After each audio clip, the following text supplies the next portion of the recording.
Welcome. In this instructional video, you'll discover everything you need to know about using your inflatable towable tube for a fun and safe experience. We'll walk you through each step from preparing and inflating your tube to safely enjoying it on the water.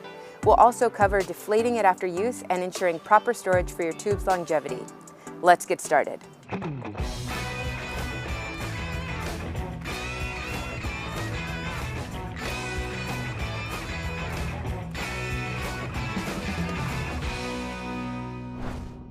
O'Brien uses two kinds of valves, Lightning and Eco.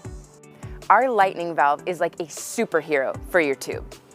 It's a high-capacity airflow valve that quickly inflates the main chambers and comes with a cap to make sure your tube keeps that perfect air pressure. Now there's two flapper positions, flapper down for inflate, flapper up for deflate. Our Eco valve is a champ when it comes to inflating those smaller parts like headrests or dividers. It's designed on the same smart flapper principle, but it's a little guy meant for those smaller chambers. Now some of you might come across an older Boston valve. These are okay, just a bit trickier to work with. It requires a two-step process where you fill the majority of the tube up without it, and then you top it off with it in. The biggest challenge, and I speak from experience, is to keep tabs on this valve. They're a bit clunky and so easy to lose. And it's a make or break item, so don't lose it. First thing you'll notice with O'Brien tubes is the bladders are already installed and ready for use. Super simple. Depending on the model, there could be multiple bladders. For example, deck-style tubes like the Super Screamer will have one big bladder, whereas sit-in tube can have multiple bladders of different sizes. I like to classify bladders in size, the main bladder and secondary bladders. The main bladder is your biggest structural bladder. Secondary bladders are like headrests, dividers, and such. As a rule of thumb, I always like to start by inflating the biggest bladder first. Lay out your tube and identify valve locations. Lay out the tube on a flat surface and locate the valves. Again, the number and location of valves will depend on the model of tube you have. When you take your tube out of the box for the very first time, all the valves will be perfectly aligned with the access holes.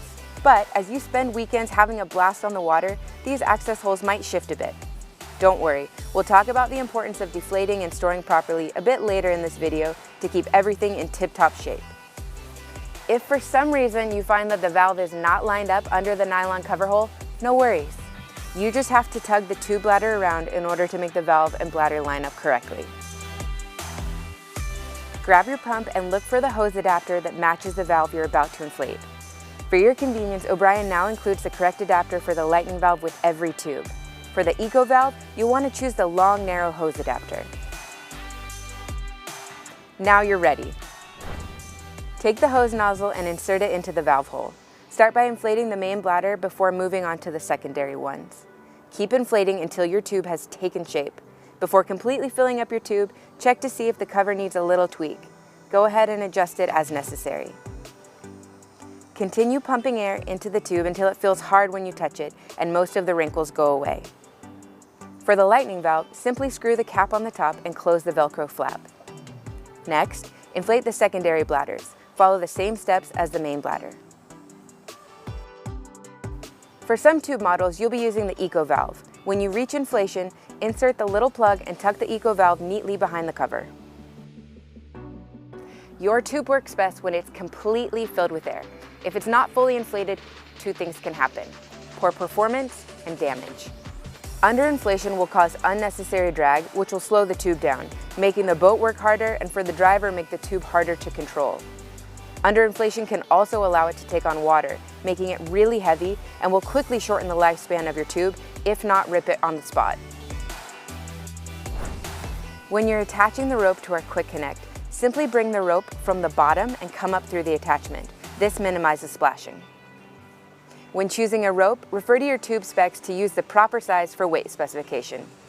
Here's the tip for the driver. Watch out for slack before starting your ride. While O'Brien attachment points are all triple stitched, it's a good habit to take out all the tension in your rope first before starting. Yanking on it just shortens the lifespan of your tube and causes a safety risk for your riders. Another important tip, Don't overload with more riders than suggested, or it could cause damage to the rope, tube, or even the boat. Overloading adds a safety risk for the riders and everyone in the boat. Always follow the instructions on the tube, follow the WSAA warning label. Let the tube dry out fully before folding and storing. Make sure the tube drains are pointed downward when drying to allow all the water to fully drain out. Push the little flapper in and pull it out to the up or open position. When the flapper position is up, it allows air to flow. When it comes to storing your tube, these are not steps that you want to skip. You'll thank yourself the next time you go to use it. Once the tube is dry and deflated, locate the main valve and make sure it's on the farthest side of the tube away from you. This way, all the air travels out of the tube when you're rolling it up. To get a tight burrito-like roll, folding the tube in thirds works best. Then you aren't taking up any extra storage space, it's easy to carry, and will be ready for your next day on the lake. When choosing your storage location, make sure it's a dry place that's out of the sun. I trust you found this instructional video helpful and enjoyable. For even more useful tips, hop on over to our YouTube channel, and don't forget to hit those like and subscribe buttons as we're constantly sharing fantastic content. Thank you for choosing O'Brien, and have an amazing day on the water.